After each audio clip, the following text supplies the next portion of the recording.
할렐루야, 사랑하는 형제들의 예수 이름으로 축복합니다.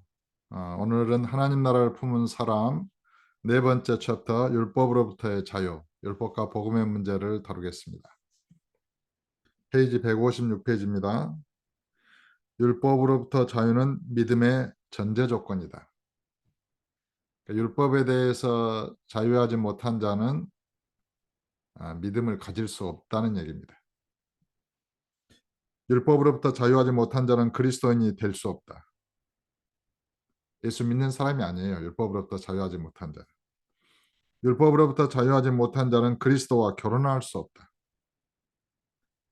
율법으로부터 자유하지 않는 자는 그리스도와 결혼할 수 없어요. 거듭난 자가 아니죠. 그리스도와 연합될 수 없어요. 율법으로부터 자유는 율법에 대하여 완전하게 죽은 자만이 가능하다. 이게 이제 핵심이죠. 율법으로부터 자유를 얻으려면은 율법에 대해서 완전하게 죽어야 돼요. 왜요? 율법은 죄인에게 사형을 선고했기 때문입니다. 이거를 많은 사람들이 그렇게 설명을 해도 이해를 잘 못하시더라고요. 왜 이게 이해가 안 될까요? 율법은 죄인에게 사형을 선고했어요. 그럼 율법으로부터 벗어나려면 어떻게 해야 돼요? 사형 당하면 되는 거예요. 사형 당한 자만이 율법으로부터 자유로울 수 있는 거예요. 그러니까 죄도 마찬가지죠. 죄로부터 자유롭다는 것은 죄의 삭은 사망이잖아요. 죄의 삭은 사망이니라.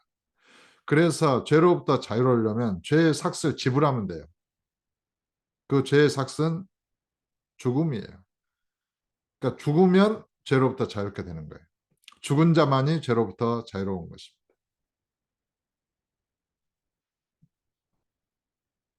거듭난 자는 율법으로 하나님을 섬기지 않고 성령으로 섬긴다.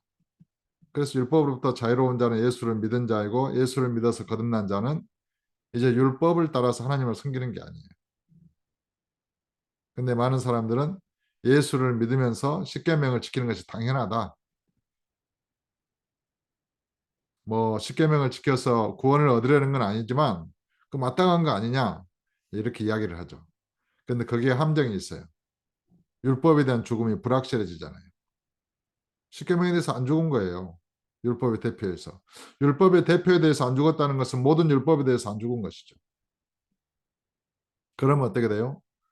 다시 처음으로 돌아와서 그리스도인이 될 수 없고 예수님과 결혼할 수 없고 예수님에 대한 믿음을 가질 수 없고 이게 그렇게 쉬운 문제가 아닙니다. 아주 중대한 문제입니다. 이게. 로마서 7장 1절로 4절입니다. 형제들아 내가 법하는 자들에게 말하노니 너희는 그 법이 사람이 살 동안만 그를 주관하는 줄 알지 못하느냐. 우리는 사람으로서 육체의 사람으로서 십자가에 못 박혀 죽었죠. 그러니까 율법은 우리를 주관할 수 없어요. 그런 얘기입니다. 남편이 있는 여인이 그 남편 생전에는 법으로 그에게 매인받으나 만일 그 남편이 죽으면 남편의 법에서 벗어나느니라. 그렇죠. 남편이 살아있을 때 다른 남자에게 가면 음녀죠. 근데 남편이 죽었거나 남편에 대해서 내가 죽었거나 그러면 자유로워지는 거예요. 그 법에서. 그래서 다른 남자에게 갈지라도 음녀가 되지 않는다는 거예요. 그러므로 만일 그 남편 생전에 다른 남자에게 가면 음녀라. 그러나 만일 남편이 죽으면 그 법에서 자유롭게 되나니 다른 남자에게 갈지라도 음녀가 되지 아니하느니라. 여기서 남편은 율법을 말해요. 그리고 새로운 남자는 예수 그리스도를 의미하는 거예요. 그러니까 모든 인간은 율법의 메인체로 태어나요. 율법과 결혼한 상태에서 태어나는 거예요. 율법이 신랑이에요. 육체의 인간은. 육체의 모든 인간은 율법의 지배를 받아요. 율법 아래에 있어요. 그러면 그 법으로부터 자유케 되려면 어떻게 돼요? 남편과 아내의 관계니까 남편이 죽든지 내가 죽든지 죽어야 돼요. 죽어야만 끝나는 거예요. 그래서 새로운 남자, 예수 그리스도에게 가서 결혼할 수 있는 거예요. 죽은 자만. 그런 얘기입니다. 그래서 그러므로 내 형제들아 너희도 그리스도의 몸으로 말미암아 율법에 대하여 죽임을 당하였으니 그리스도의 몸으로 말미암아 너희도 율법에 대하여 죽임을 당하였으니 이 그리스도의 몸으로 말미암아 그리스도의 몸을 통하여 그 말이 무슨 말이에요? 십자가에 죽으신 예수 그리스도의 십자가의 죽음을 통하여 그런 의미입니다. 예수님은 그 말씀이 육신이 되어 오셔서 그 몸으로 우리의 모든 죄를 짊어지고 나 대신 십자가에 못 박혀 죽으신 거예요. 그러니까 예수를 믿을 때 예수님의 몸으로 말미암아 그 십자가의 죽음으로 말미암아 내가 율법에 대해서 죽임을 당한 거예요. 죄에 대해서도 죽임을 당한 거예요.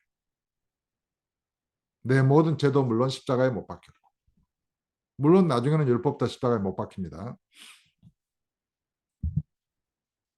그래서 이 로마서 7장 말씀을 제가 많은 이제 목회자들과 대화도 하고 하지만은 이걸 아무리 설명을 해도 그게 잘 이해가 안 되나 봐요. 그냥 피상적으로 뭐 율법주의로부터 죽은 거다. 율법으로 이렇게 지켜서 의를 얻고자 하는 것에 대해서 죽음을 말한 것이다. 그렇게 생각을 하고 이 죽음을 안 죽으려고 애를 써요. 결사적으로 십계명에 대해서 살아 있으려고 애를 쓰더라고요. 그게 참 희한한 거예요. 아니 왜 그렇게 죽는 것을 두려워할까요? 자기의 존재 전체가 율법에 대해서 죽으면 끝나는 거거든요. 율법의 심판과 저주에서도 끝나고 죄에 대해서도 끝나고 자기의 육체의 인생도 끝나는 거예요. 근데 그 죽기를 두려워하는 거예요. 죽음을 부인하는 거예요. 왜요? 육체의 인생으로 더 살고 싶어서. 그걸 누가 원합니까? 마귀가 원하는 거예요. 예수님은 진실로 우리가 거듭나기를 원하시는 거예요. 육체의 사람으로서는 죽고 이 부활하신 예수님과 함께 새로운 생명체로 살아나기를 원하시는 거예요. 그것이 예수님의 뜻이죠. 물과 성령으로 거듭나지 아니하면 하나님 나라를 볼 수 없느니라. 물과 성령으로 거듭나지 않으면 하나님 나라에 들어갈 수 없어요. 그러니까 예수님은 우리를 사랑하셔서 우리를 대신해서 십자가에서 죽으시고 부활하심으로 우리로 하여금 육체로 죄악된 육체로 죄에 매여서 살지 말고 그러한 육체의 사람으로서는 죽고 영의 사람으로 부활하신 주님과 함께 신령한 존재로 거듭나서 새로운 인생을 살기를 원하시는 거예요. 그것이 하나님의 뜻이에요. 근데 마귀는 그것을 결사적으로 막는 거예요. 근데 그 마귀의 계계를 모르고 이 육체의 사람이 율법에 대해서 죽었다는 것을 믿으라고 그래도 안 죽으려고 어떻게든지 이 육체의 생명을 연장하려고 아주 발버둥 치는 거예요. 로마서 7장 4절에 너희도 그리스도의 몸으로 말미암아 율법에 대하여 죽임을 당하였으니 이거를 확실하게 믿으셔야 돼요. 내 의지와 상관없이 예수님을 나의 구주로 믿은 사람은 누구든지 율법에 대하여 죽임을 당한 것입니다. killed, 살해당한 거예요. 예수의 죽음을 통하여서. 누구도 피할 수 없어요. 이걸 완전하게 믿어야 돼요. 죽임을 당하였으니 왜 그렇습니까? 이는 왜냐하면 다른 이 곧 죽은 자 가운데서 살아나신 이에게 가서 이 죽은 자 가운데서 살아나신 이가 누구예요? 부활하신 예수 그리스도잖아요. 그러니까 그리스도 예수를 믿는 게 목적이란 말이에요. 죽은 자 가운데서 살아나신 이에게 가서 왜 우리가 죽임을 당했냐고요. 율법에 대해서 율법과 결별하고 죽었다가 살아나신 이 다른 남자 새로운 신랑 우리 주 예수 그리스도에게 가서 하나님을 위하여 열매를 맺게 하라 합니다. 이제 하나님을 향하여 의로운 삶, 의의 열매를 맺게 하기 위해서 그렇다는 것입니다. 자, 이 말씀을 좀 더 설명해 보면 율법에 대해서 죽지 않았잖아요. 십계명에 대해서 죽지 않았잖아요. 그러면 하나님을 위하여 열매를 맺을 수 없어요. 의의 열매를 맺을 수 없어요. 여기에 성화의 실패가 있는 거예요. 가톨릭과 종교개혁자들의 실패는 여기에서 실패한 거예요. 물론 믿음에서도 실패했지만 율법에 대한 죽음을 믿지 않은 거예요. 그래서 이 방송을 듣는 여러분들도 율법에 대해서 죽음이 불확실하잖아요. 그러면 예수님과의 연합이 불확실합니다. 예수님과의 결혼 생활에 실패합니다. 그러면 하나님을 위하여 열매를 맺을 수 없어요. 이것이 절대적인 진리입니다. 왜 우리가 그리스도의 몸으로 말미암아 율법에 대해 죽임을 당했다고 말합니까? 이는 왜냐하면 이유를 말해주는 거예요. 죽었다가 살아나신 이에게 가서 그리스도에게 가서 하나님을 위하여 열매를 맺게 하라니라. 그러니까 저와 여러분의 소원은 하나님을 위하여 아름다운 열매, 성령의 열매, 의의 열매를 맺는 것이 소원이잖아요. 어떻게 그런 의의 열매를 맺는 삶을 살 수 있어요? 율법에 대해서 죽임을 당했고 예수의 몸으로 말미암아 십자가의 죽음을 통하여, 그리고 부활하신 예수님과 연합이 돼서 하나가 돼서 예수님의 생명을 통하여 그런 거룩한 빛의 열매, 의의 열매, 성령의 열매를 맺게 된 것입니다. 이것이 기본 중에 기본이에요.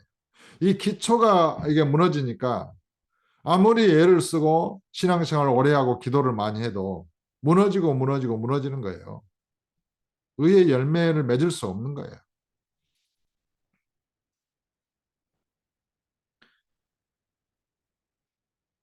우리가 육신에 있을 때에는 이게 우리가 육체의 사람으로 거듭나기 이전의 사람을 말하는 거예요. 육신에 있을 때는, 거듭나기 전에는 율법으로 말미암는 죄의 정욕이 우리 지체 중에 역사하여 우리로 사망을 위하여 열매를 맺게 하였더니. 이게 참 의미심장한 말씀이에요. 육신에 있잖아요. 그러면 율법에 대해서 살아있는 거예요. 아직 안 죽었어요. 왜냐하면 모든 육체의 사람들은 율법이 죄인으로 규정하고 저주와 사형을 선고한 상태예요. 그럼 육체에 있다, 육신에 있다. 아무도 율법 앞에서 의로운 자가 없어요. 다 죄인이에요. 다 저주와 심판 아래에 있어요. 그래서 육신에 있을 때에는 율법으로 말미암는 죄의 종용, 이게 아주 그런 중요한 의미를 갖습니다.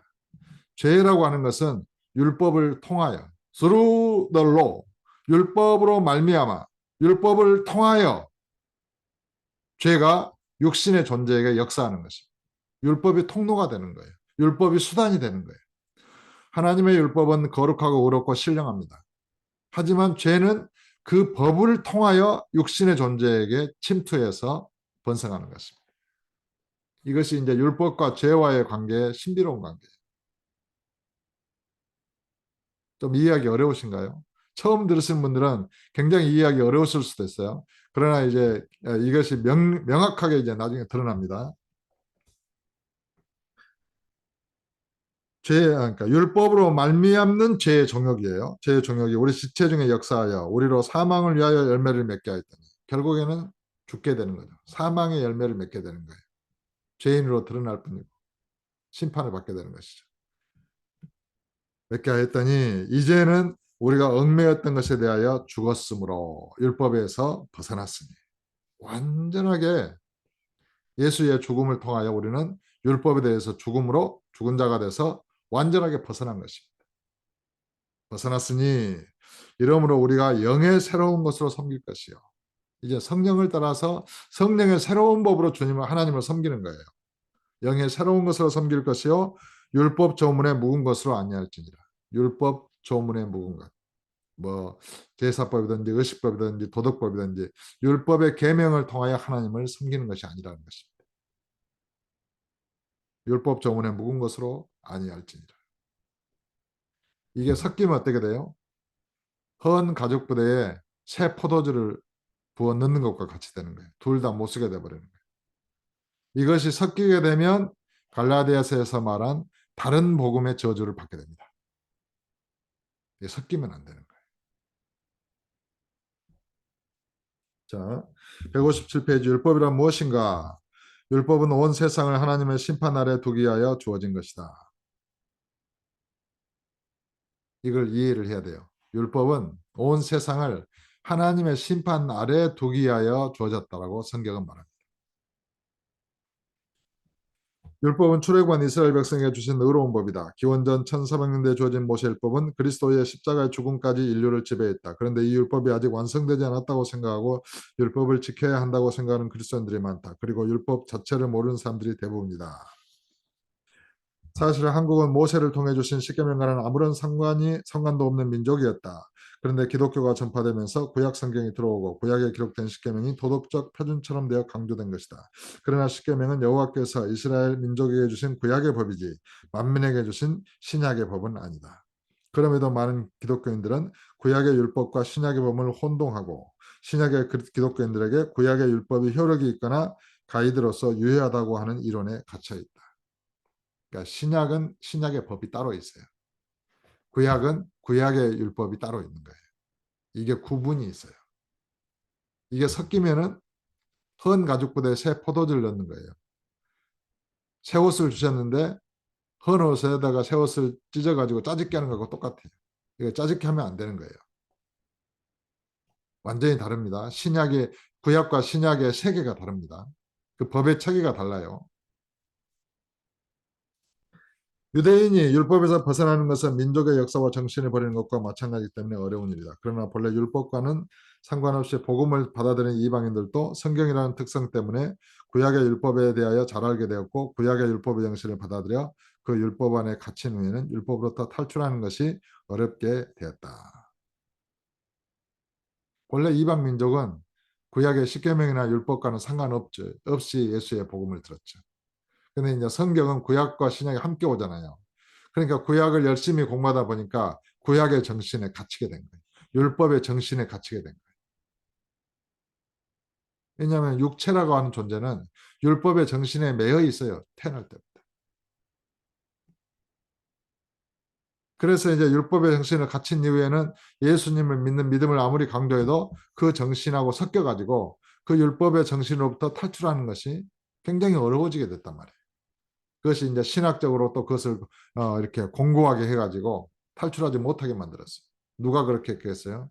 마귀가 그렇게 한 겁니다. 오늘 마귀로부터 완전하게 벗어나고 적그리스도의 영으로부터 완전하게 벗어나게 되기를 예수 이름으로 축복합니다.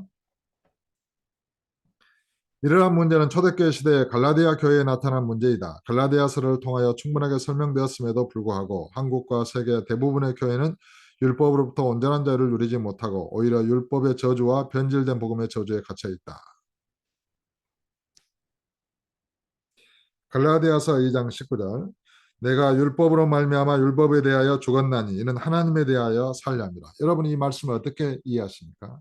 내가 율법으로 말미암아 율법에 대하여 죽었나니 이는 하나님에 대하여 살려 함이라. 저와 여러분 하나님에 대해서 살고 싶죠. 하나님을 향하여 의의 열매를 맺고 싶잖아요. 예수를 믿었으니까요. 의의 열매를 맺어서 하나님 아버지를 기쁘시게 하고 나도 하나님의 영광을 기뻐하고 즐거워하기를 원하죠. 그것이 저와 여러분의 동일한 소원인 줄로 믿습니다. 그럼 어떻게 해야 돼요? 내가 율법으로 말미암아 율법에 대하여 죽어야 돼요.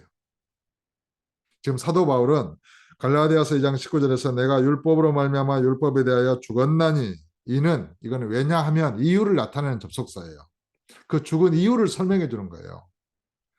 사도 바울은 자기의 의지적으로 자유의지를 가지고 율법으로 말미암아 율법에서 죽었다는 것을 믿음으로 선언하고 있어요. 그것을 믿겠다는 거예요. 왜냐? 하나님에 대하여 살기 위해서다. 그래서 로마서 7장의 말씀과 동일한 말씀이에요. 이 한 말씀은 율법에 대하여 믿음의 생각이 무엇인지 가장 정확하게 드러내준다. 예수를 구주로 믿고 거듭난 그리스도인들은 율법으로 말미암아 율법에 대하여 죽었다. 그리고 하나님을 향하여 살아있다. 이것이 가장 근원적인 믿음의 진리이다. 이거를 부인하면 적그리스도에게 사로잡히게 됩니다. 만일 율법에 대하여 죽은 자가 아니면 하나님에 대하여 살아있을 수 없다. 이 논리를 검증하기 위하여 갈라디아서와 로마서의 말씀들을 차례로 인용하면서 설명해 보고자 한다. 사도 바울은 왜 율법에 대하여 죽어야 했는가? 율법은 사도 바울에게 어떤 의미였기에 율법에 대하여 죽어야만 했는가? 사도 바울은 율법에서 태어났잖아요. 유대인이잖아요. 히브리인 중에 히브리인이잖아요. 가말리엘이라고 하는 율법 대교사, 위대한 스승 밑에서 이렇게 배운 율법 학자예요. 사도 바울.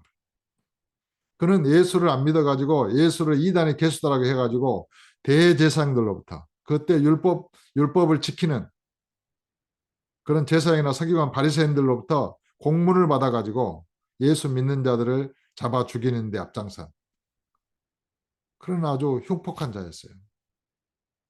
그래서 스데반 집사가 그런 돌에 맞아서 죽을 때 옷을 지켜준 옷을 맡아서 그걸 어떤 감독하다시피 한 그런 사람이었어요. 살기가 등등해서 예수 믿는 자들을 살려두지 않게 해서 죽이려고 했던 사람이에요. 사도 바울이. 사울이라고 하는 청년으로 불려졌죠. 그 살기가 등등해가지고 이제 공문을 받아가지고 그 예루살렘 경내에만 하지 이렇게 그런 그 국한하지 않고 다메섹이라고 하는 곳까지 이제 말을 타고 군대를 거느리고 예수 믿는 자들 잡아 죽이러 가는 거예요. 잡아 가두기 위해서. 그런데 길을 가는 중에 부활하신 예수님이 나타나시죠. 그리고 눈이 멀어버려요. 그리고 아나니아라고 하는 선지자에게 안수를 받고 눈에 비늘 같은 것이 벗겨지면서 눈을 뜨게 되죠. 그러면서 이 사울이라고 하는 청년이 예수가 누구인지 새로운 눈을 뜨게 됩니다. 율법이 무엇인지 새롭게 눈을 뜨게 됩니다. 그리고 우리 이방인의 사도가 된 거예요. 사도로 부르심을 받은 거예요. 그리고 신약 성경의 절반 이상을 썼어요. 그 바울 이방인의 사도 바울이 갈라디아서 로마서 여러 서신서를 통해서 이 율법과 복음의 관계를 설명해 주고 있는 거예요. 자기는 율법의 속에서 태어나서 율법에서 자라서 율법을 따라서 하나님을 섬긴 사람이었어요. 그런데 그가 왜 내가 율법으로 말미암아 율법에 대해 죽었다고 선언합니까? 진짜로 하나님을 향하여 살고 싶었기 때문이에요. 사도 바울은. 정말 예수 그리스도를 온전히 믿는 그 믿음으로 살고 싶어서 그런 거예요. 거기에 복음의 신비가 있는 거예요. 아무도 사도 바울보다 율법에 대해서 정통한 자는 없어요. 그래서 하나님께서는 우리 이방인의 사도로 이 사도 바울을 그릇으로 택하신 거예요.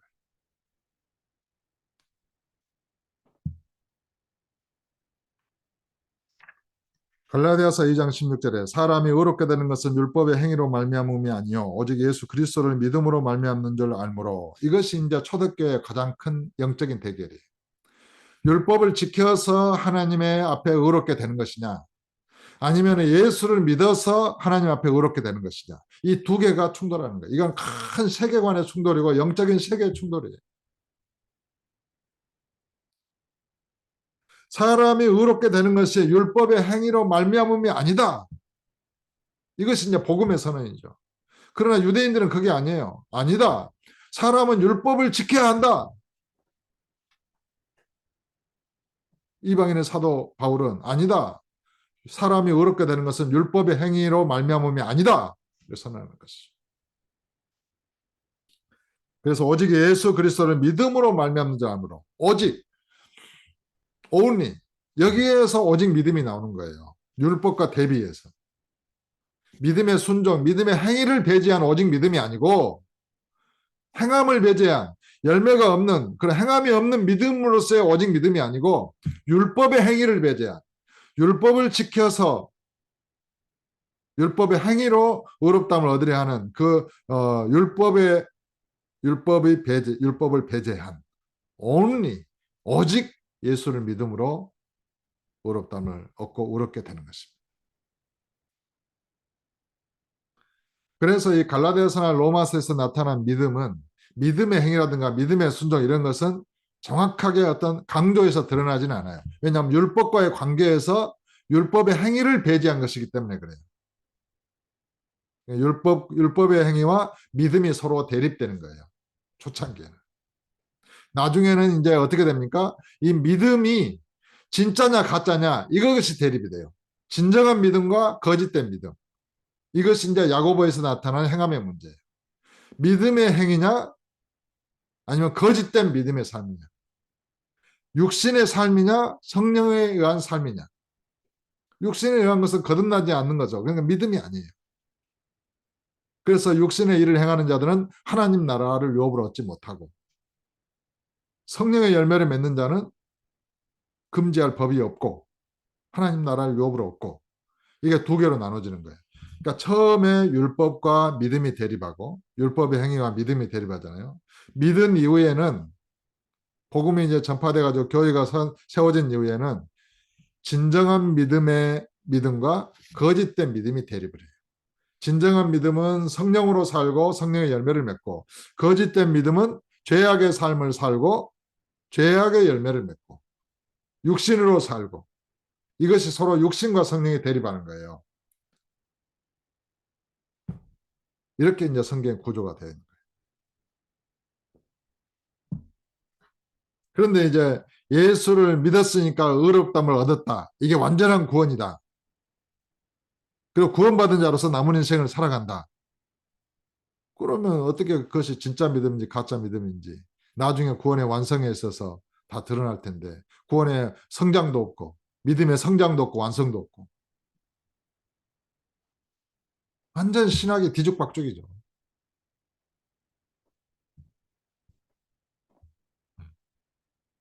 그래서 오직 예수 그리스도를 믿음으로 말미암는 줄 알므로 우리도 그리스도 예수를 믿나니 이는 우리가 율법의 행위로서가 아니고 그리스도를 믿음으로써 의롭다함을 얻으려 함이라. 율법의 행위로서는 의롭다함을 얻을 육체가 없느니라. 여기서 의롭게 될 육체가 없느니라 이렇게 번역해도 틀리지 않는 번역이에요. 사람이 의롭게 되는 것은 그랬잖아요. 구원을 의미하고 구원을 얻는 것은 율법의 행위로 말미암음이 아니다. 그러니까 율법의 행위가 있으면 안 돼요. only, 오직, 유일하게 예수를 믿음에 의해서만 의롭게 되는 거예요. 율법의 행위가 섞이면 어떻게 돼요? 조금 있어도 왜냐하면 율법 십계명 의롭고 선한 법이잖아요. 사람들은 당연히 예수를 믿어서 의롭담을 얻고 의롭게 되는 것을 인정하겠는데 아니 의로운 법을 지키는 것이 왜 나쁜 거야? 이제 이렇게 생각을 하는 거예요. 옳은 게 아니냐 어려운 법인데 우상 숭배를 하지 말라 간음하지 말라 탐내지 말라 거짓말하지 말라 이 법을 지키는 것이 왜 나쁜 거냐 이렇게 생각을 하는 거예요. 여러분도 그런 생각이 들지 않습니까? 아니 예수를 믿고 선하게 사는 것은 하나님의 뜻이니까 아니 의로운 법을 지키는 게 왜 나쁜 거야? 여러분 이 문제를 어떻게 해결하시겠습니까? 저도 이 문제를 가지고 몇 년 동안 정말 고민이 많았어요. 잘 이해가 안 돼가지고 왜 율법에 대해서 꼭 죽어야만 하는가? 다시 질문으로 돌아가는 거예요. 아 율법에 대해서 안 죽으면 예수님과 결혼할 수 없어. 순결한 결혼 생활을 할 수가 없는 거예요. 순결한 거룩한 신부가 아닌 거예요. 거기에는 이유가 있어요. 십계명이 의로운 법이긴 하지만 예수를 믿는 자들이 십계명을 지켜도 된다, 뭐 당연하다 이렇게 하면은 십계명에 대해서 살아 있어서 예수님과 결혼 생활에 실패하는 것이 첫째 문제이기도 하고 거기에는 신비로운 이 문제가 있는 거예요. 더 깊은 문제가 있어요. 왜 하나님께서 율법에 대해서 죽음을 그렇게 사도 바울을 통해서 계시하셨겠습니까? 왜? 거기에는 이유가 있습니다. 이유가. 예, 사람은 자기의 행위로 의롭게 되지 못하고 구원을 얻지 못한다. 159페이지 밑에. 카톨릭은 이것을 몰랐기에 믿음 외에 율법을 지켜 행하는 인간의 선한 행위를 구원의 조건으로 제시하였고 타락했다. 이 카톨릭의 구원론은 율법의 행위를 믿음 플러스 인간의 선한 행실. 그 인간의 선한 행실은 십계명을 지키는 도덕적인 인간의 행위를 말하는 거예요. 만약에 그 행위가 믿음으로부터 발생하는 성령의 아름다운 행위를 의미한다. 이렇게 카톨릭이 주장했다면 어떻게 됐을지 몰라요.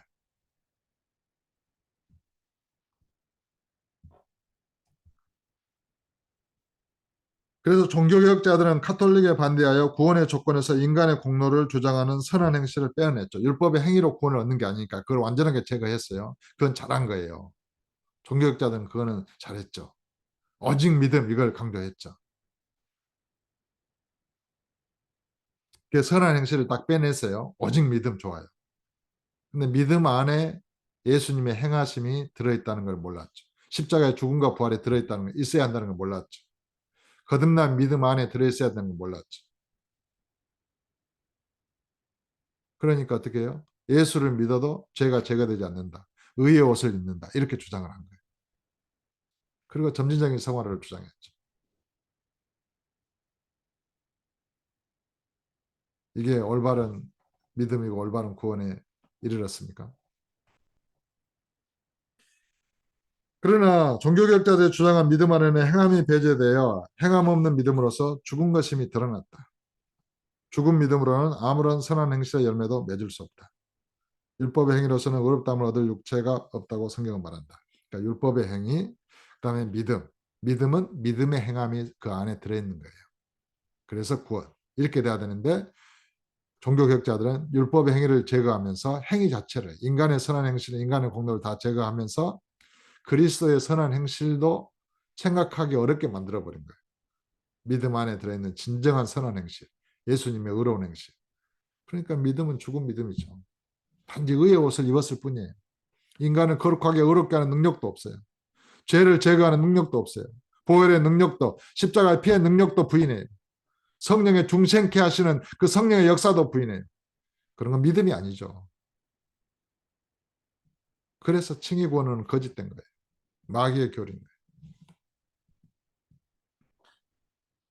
율법의 행위로서 사람은 의롭게 되지 못한다. 인간의 본성이 율법에 의하여 바뀌어졌다면 그리스도의 십자가 죽음은 필요 없었을 것이다.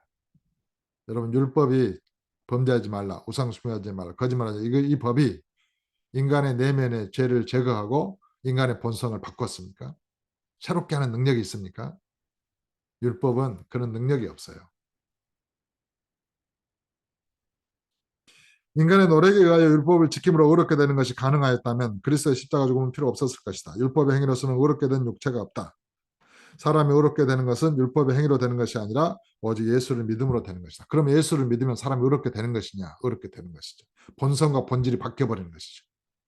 예수의 피로 말미암아 완전하게 무죄의 상태가 되고 성령에 의해서 거룩하게 상태로 영화롭게 된 상태로 거듭나게 됩니다.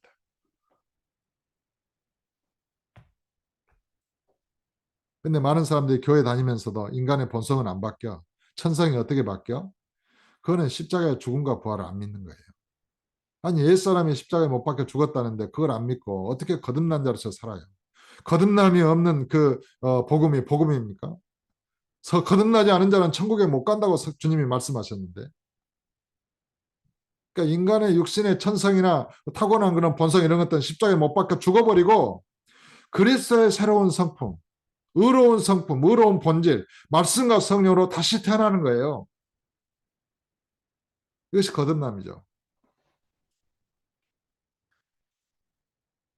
그런데 종교개혁자들은 예수를 믿음으로 사람이 의롭게 된다고 믿은 것이 아니라 의롭다함을 얻는 것이라고 선언하여 법정적인 의미로 칭의론을 주장하였다. 그래서 죄인은 예수를 믿어도 그 내면이 의롭게 변화되지 않고 의의 옷을 입는 것으로 이해하고 믿도록 하였다. 이 신칭의론에 갇혀 오랜 세월 동안 지내온 그리스도인들은 예수를 믿을 때 자신이 의롭게 된다는 것을 부인한다. 얼마나 비극적인 일이에요. 예수를 믿을 때 내가 의롭게 변화된다라고 믿어야만 내가 의로운 자가 되는데, 의롭게 되는데, 그것을 믿지 말라고 선포하고 또 그런 대로 계속해서 들었으니까 절대로 의인이 못 되는 거예요. 평생 죄인으로 살다가 죽는 거예요. 여러분, 평생 죄에 매여서 죄인으로 살다가 죽을 거예요? 한번 도전해 볼 수 있는 거예요. 십자가에 죽음과 부활이 있다면, 나도 함께 죽고 함께 살아날 수 있다면, 나는 의로운 자로 다시 태어나서 의의 열매를 맺을 수 있다면 얼마나 좋겠어요. 되고 안 되고는 주님의 손에 은혜에 있으니까 우리는 말씀에 의지해서 믿음으로 도전해 볼 수 있는 거죠. 인간의 생각을 다 내려놓고 말씀을 따라서 걸어볼 수 있는 거죠.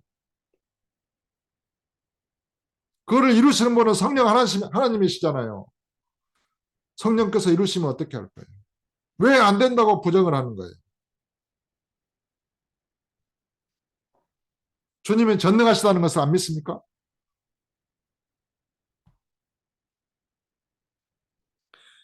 그래서 사람들은 그리스도의 피의 능력을 부인하는 것이다. 그리고 거듭나는 것을 부인하고 행할 능력이 없는 죽은 믿음을 가지게 된다. 그들은 예수를 믿을 때 모든 죄를 사함받는 것이 아니라 죄가 남아있다고 주장한다. 왜 예수의 피가 내 모든 죄를 깨끗하게 못합니까? 왜 죄가 남아있다고 믿어야 합니까? 모든 죄를 깨끗하게 한다고 믿으면 안 됩니까?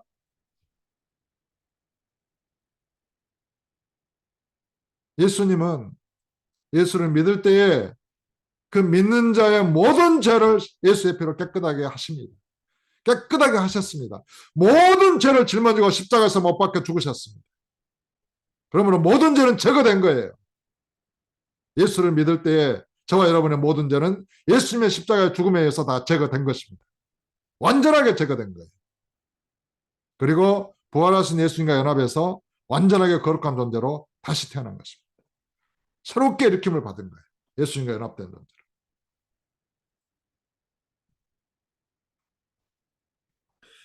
왜 그러한 거짓된 신학을 만들어냈을까? 예수를 믿어도 죄가 남아있다라는 거. 누구도 예수를 믿을 때 자기 안에 죄가 사라지는 경험을 한 사람이 없었기 때문일 것이다. 왜 죄가 안 사라졌을까요? 이게 이제 율법과 죄와의 관계예요. 율법에 대한 죽음을 안 믿으니까 죄는 절대로 안 사라져요. 예수를 믿어도 율법에 대해서 죽지 않은 자는 죄가 안 사라져요. 왜요? 죄는 율법을 통하여 역사하기 때문입니다.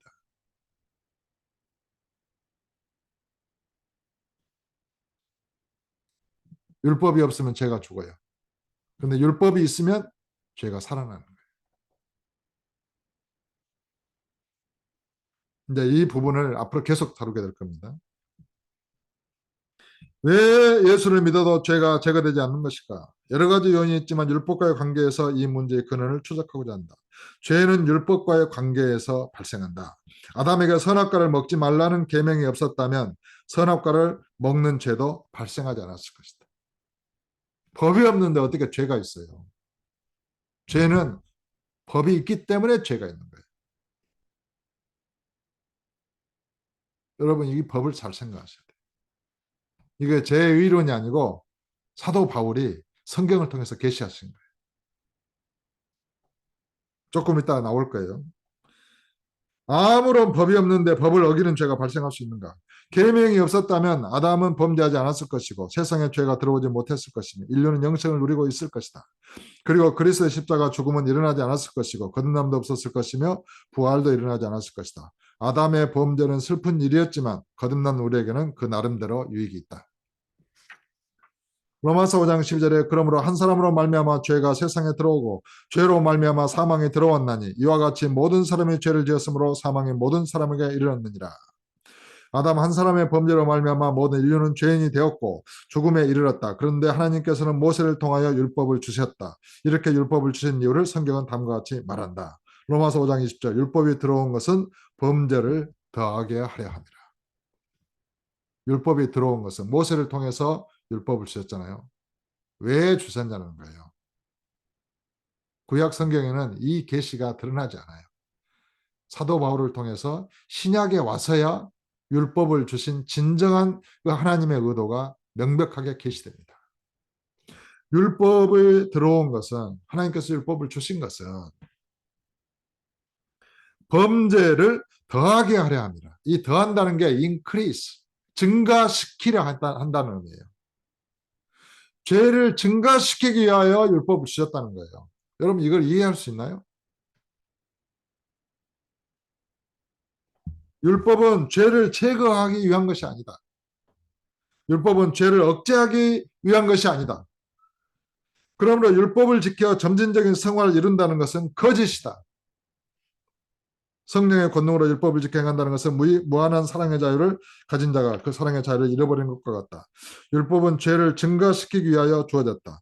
죄를 짓지 말라는 율법이 어떻게 죄를 증가시키는가? 이것은 법과 죄와의 관계를 이해해야만 알 수 있다. 법이 없으면 죄는 죽은 것이다. 자, 로마서 7장 7절로 11절에 이제 법과 죄와의 관계가 드러납니다. 그런데 우리가 무슨 말을 하려 율법이 죄냐? 그럴 수 없느니라. 율법은 죄가 아니에요. 율법은 의롭고 신령한 법이에요.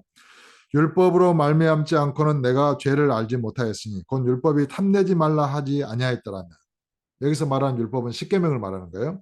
율법이 탐내지 말라 하지 아니하였더라면 내가 탐심을 알지 못하였으리라. 그러나 죄가 기회를 타서 계명으로 말미암아 탐내지 말라는 그 계명으로 말미암아 기회를 타서 내 속에서 온갖 탐심을 이뤘나니. 그러니까 율법 죄는 탐내지 말라는 계명을 타고 들어와서 육체의 사람 속에 탐심을 이루는 거예요. 신비롭죠. 육체의 인간이 있고 율법이 있고 죄가 있어요. 죄는 율법을 통하여 들어와요. 육체의 인간 속에. 그래서 육체의 인간 속에 탐심이라는 죄를 번식하는 거예요.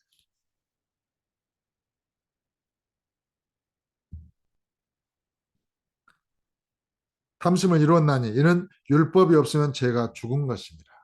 만약에 법이 없으면 죄는 죽어버려요. 법이 없으면 죄가 죽어요. 법이 있으면 죄가 살아서 육체의 인간 안에 번성하는 거예요. 그래서 하나님께서 율법을 주신 것은 육체의 인간 속에 죄를 증가시키기 위하여 주셨다는 거예요. 율법은 죄를 짓지 말라 그러죠.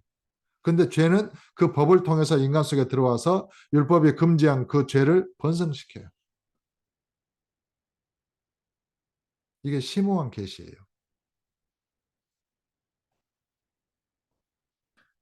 그래서 이는 율법이 없으면 제가 죽은 것입니다. 전에 율법을 깨닫지 못했을 때는 내가 살았더니, 사도 바울은 율법 안에서 태어나서 율법을 배우고 율법의 학자가 됐죠. 그 율법을 따라서 예수 믿는 자들을 잡아 죽이는 데 앞장선 거예요.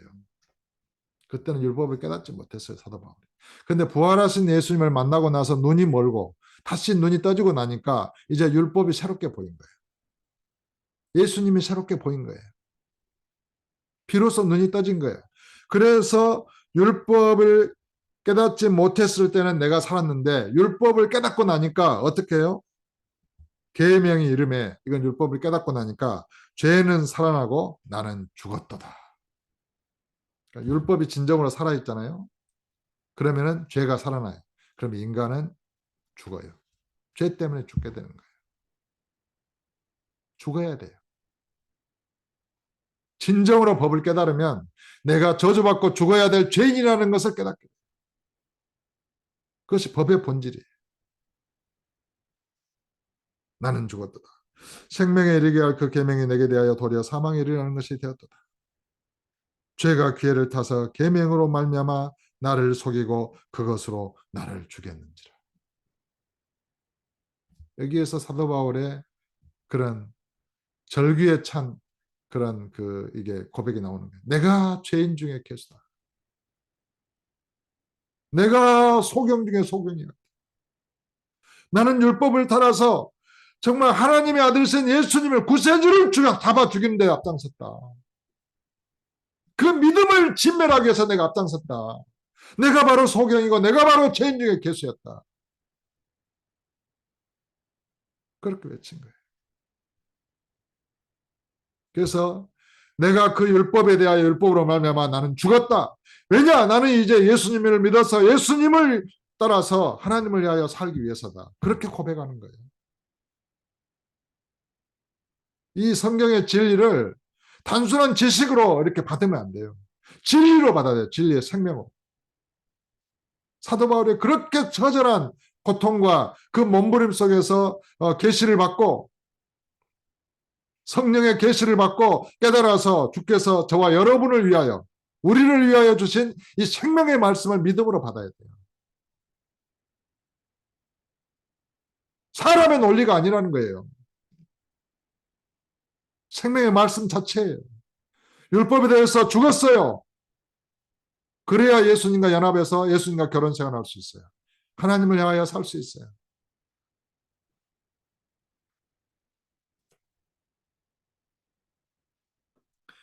율법은 죄가 아니다.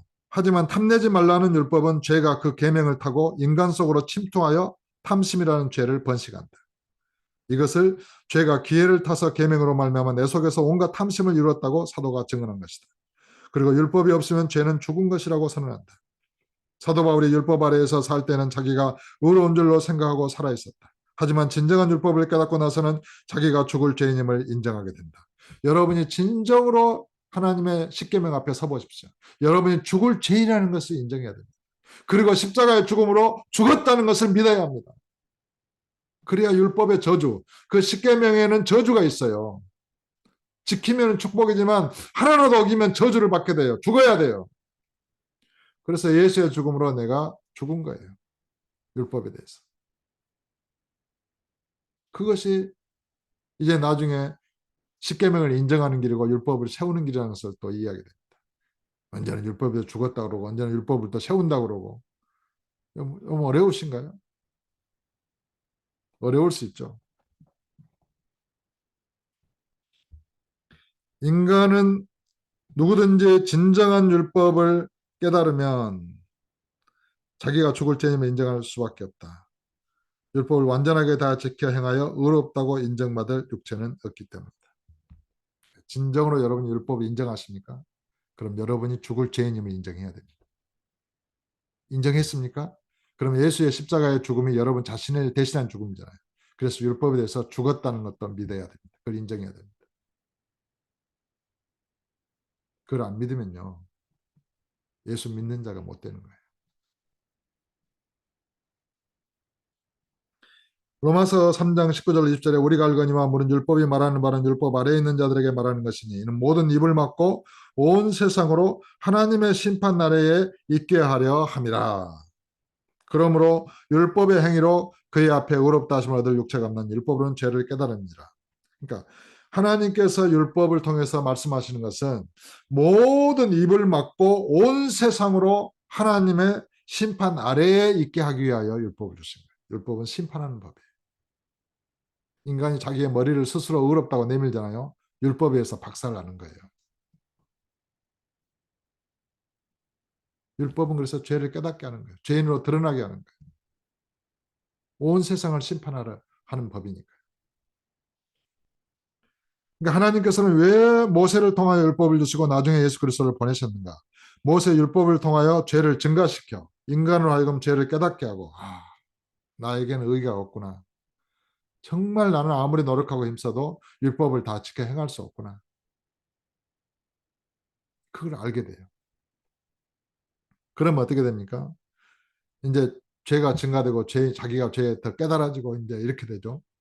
그러면은 저주받고 죽을 죄인임을 알게 하여 하나님의 심판 아래 있다는 것을 깨닫도록 하기 위하여 율법을 먼저 주셨다. 나는 지옥 갈 수밖에 없구나. 그걸 인정하게 되잖아요. 그리고 그 후에 복음을 듣고 회개하고 예수를 믿어 은혜로 구원을 얻도록 하신 것이다. 그래서 나는 나의 의로는 지옥 갈 수밖에 없는데 예수님이 나 대신 내 죄를 짊어지고 십자가에 죽으시고 부활하심으로 그 예수를 믿으면 구원을 얻는다는 거예요. 그 구원의 복음을 듣고 내가 예수를 영접하는 것이죠. 그리고 은혜로 구원을 얻는 거예요. 이게 그렇게 어려운가요? 그래도 율법에서 죽지 않으려고 발버둥 치시겠습니까? 그래도 율법에 대해서 죽었다는 이 진리를 훼손하고 믿지 않으시겠습니까? 그는 십자가의 죽음을 믿지 않는 거예요. 옛사람의 죽음을 믿지 않는 거예요. 그는 죄에 대해서 죽지 않은 것이고 죄로부터 자유하지 못한 자가 되는 거예요. 그는 그리스도를 믿는 것이 아니에요. 부활의 권능으로 살 수 없어요. 그리스도와 연합되어 살 수 없어요. 그리스도와 결혼할 수 없어요. 그런 자가 되고 싶으십니까? 근데 그렇게 살아야 된다라고 신학이 말을 해요. 현대의 많은 목회자들과 교회가 그렇게 말을 해요. 완전하게 적그리스도형에 사로잡힌 것입니다. 그걸 완전하게 적그리스도형을 머리를 분쇄해 버려야 돼요. 거기서 나와야 돼요.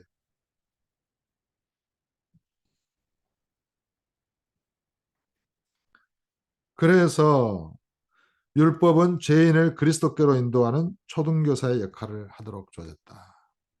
오늘 여기까지만 하겠습니다. 율법은 모든 인류를 죄인 되게 해서 심판 아래 가두었죠.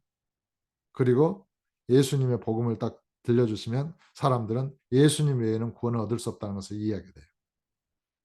그리고 예수님을 믿게 되죠. 그것이 율법의 역할이에요. 그리스도께로 우리를 인도하는 초등교사. 갈라디아서 3장 22절로 24절에 그러나 성경이 모든 것을 죄 아래 가두었으니 율법이 가둔 거예요. 이는 예수 그리스도를 믿음으로 말미암는 약속을 믿는 자들에게 주려 합니다. 그러니까 하나님은 하나님 나라를 예수 그리스도로 말미암아 그 예수 그리스도를 믿는 자들에게 주시기 위하여 처음부터 계획하신 거예요. 그리고 그 이전에 율법을 주셨고 죄를 번성하게 했고 하나님의 은혜가 넘쳐서 예수를 믿음으로 완전한 죄의 용서로 은혜로 구원을 얻게 하신 것이죠. 믿음이 오기 전에 우리는 율법 아래 매인바되고 계시될 믿음의 때까지 갇혔느니라. 그러니까 율법은 인간을 가두는 감옥의 역할을 해요. 저주의 감옥 아래 가둬요. 아무도 자기의 힘으로는 벗어날 수 없는 요새죠, 요새. 율법은 완전 철창 감옥이에요. 자기 힘으로는 아무도 나올 수 없는. 죽어야만 나올 수 있는. 근데 예수님이 내 대신 죽으셨다는 것을 믿으면 죽은 자가 돼서 나오는 거예요, 율법의 감옥에서. 근데 그 감옥에서 나오지 않으려고 발버둥 치더라고요. 많은 목회자들과 신학자들이 거기서 나오지 않으려고 발버둥 쳐요. 십계명은 무슨 사랑의 법이라는 도, 이스라엘 선택한 이스라엘 선민에게 주어진 법이라는 도, 엉뚱한 소리만 하고 있는 거예요. 왜 사도 바울을 통해서 주신 이 계시의 말씀은 집중하지 못할까요? 마귀가 그렇게 하는 거예요.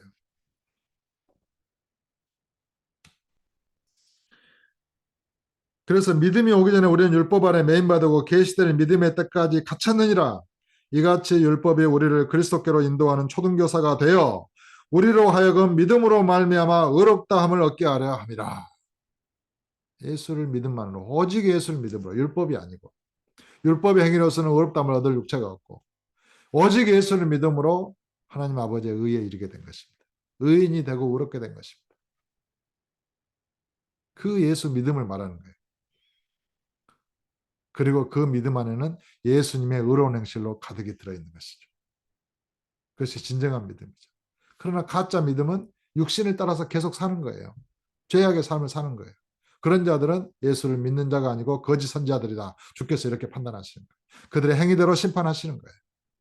그러나 성령의 아름다운 열매, 아버지의 선하신 뜻대로 행하는 자는 진정한 믿음, 예수 믿는 자 이렇게 인정하시고 천국으로 인도하시는 것이죠. 그래서 행위의 은혜로 얻은 구원과 행위에 따른 심판. 합당한 것입니다. 율법 아래에 있는 인간은 율법의 행위로서는 의롭게 되지 못하고 의롭다함을 얻지 못한다. 그래서 반드시 율법대로 심판을 받고 저주를 받고 죽어야 한다. 그리고 죽은 이후에는 영생이 없으므로 지옥불 속에 던져져야 한다. 그래서 갈라디아서 3장 10절에 물은 율법 행위에 속한 자들은 저주 아래에 있나니 기록된 바 누구든지 율법책에 기록된 대로 모든 일을 항상 행하지 아니하는 자는 저주 아래에 있는 자라 했습니다. 그래서 이제 다음 시간에는 이 율법의 행위 속에 속한 자, 그는 필연적으로 저주 아래에 있다라는 거. 그 의미를 부터 시작해서 다시 한번 율법과 복음의 관계를 이렇게 자세하게 설명했습니다. 아무튼 우리는 율법에 대하여 죽임을 당한 자로서 그리스도와 새롭게 결혼한 자로서 이제는 성령의 새로운 것으로 주님을 섬겨서 하나님을 향하여 이렇게 의의 열매를 맺고 있는, 그래서 자라나가고 있는 진정한 그리스도인들이 된 것을 무한히 감사하고 아버지께 온전한 영광을 돌리는 저와 여러분의 삶이 되시기를 예수 이름으로 축복합니다.